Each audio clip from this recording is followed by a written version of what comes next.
Alloh subhanahu va taolo ba'zi bir odamlardan so'rar ekan qiyomat kunidagi, "Hoy bandam, meni biror marotaba erkalatganmisan? Ey Robbim, sen olamlarning Robbisi bo'lsin.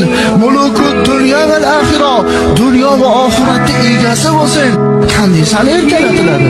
Shunda Alloh taolo aytar ekanki, "Meni 99 ta ismi sifatim bor. Shu 99 ta ismi sifatimni hech bo'lmasa 10 tasini aytganingda edi, men erkalanardim." Ben erkalanardim. Necha yil umr kechirding? 70 yil, 80 yil umr kechiribman. Shu 70 yil, 80 yil umrning ichida biror marotaba meni 99 ta ismimni aytganmisan? Hech bo'lmasa 10 tasini aytganmisan? 70 yil umr kechiribsan.